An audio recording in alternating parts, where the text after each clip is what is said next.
So now that Osama bin Laden is dead, what's next for al-Qaeda? Does his terror organization have a future without him?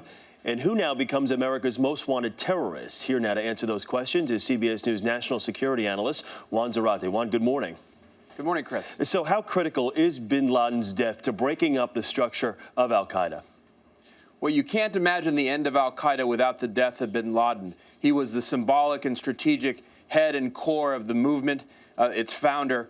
But unfortunately, al-Qaeda is very different in 2011 than the organization we saw right after 9/11.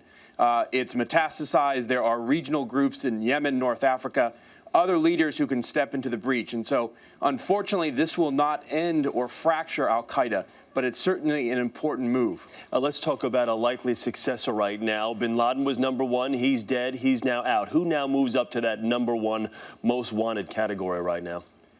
Well, clearly you have al-Qaeda's number two deputy, Ayman al-Zawahiri, the Egyptian doctor, longtime ideologue, companion of bin Laden, who has been often the face and voice of al-Qaeda, seen most recently in his statements in the wake of the Arab Spring and revolutions. He will clearly assume the mantle of leadership. The problem with him is he's not as charismatic, he's not as well liked, he's seen as a divisive figure often. So there are others who are likely to contend. You also have Anwar al-Awlaki, the Yemeni-American cleric, who is now a part of the al-Qaeda in the Arabian Peninsula group in Yemen, who has been a major voice, a siren song for Western recruits. And so there are a number of figures who are still out there who can provide leadership to the al-Qaeda movement. Let's talk about new threats now and retaliation, because that seems to be what everyone's talking about. If al-Qaeda fears that the U.S. was able to obtain a treasure trove of information at the bin Laden compound, that means places, people, plans, all could be compromised. Is there a fear that they may act now? Absolutely. I think authorities are looking at those documents very quickly to see if they have information about attack planning, plots, operatives in the West, because one of the concerns is that al-Qaeda may accelerate attack planning that was already underway.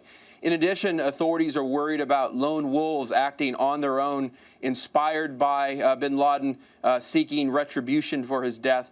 And so that's another key concern for American officials. Has there been any reaction inside the al-Qaeda ranks with bin Laden's death?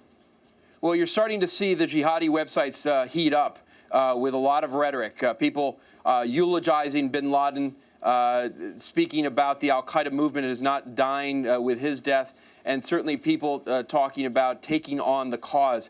Al-Qaeda, unfortunately, is a metastasized movement. Many individuals inspired via the internet, and so you're starting to see those channels heat up. U.S. security has been heightened, obviously, since the announcement of bin Laden's death. Are people in this country any safer with him gone now? Well, I think absolutely. I think bin Laden was a symbolic and strategic centerpiece for the al-Qaeda movement. And with his removal, you really have the opportunity to imagine the end of al-Qaeda and potentially to see the fracturing from within of the group at a time when they're under stress and when their relevance is actually under question in the wake of the Arab revolutions throughout the region. All right, Juan Zarate, good to talk to you this morning. Thanks so much.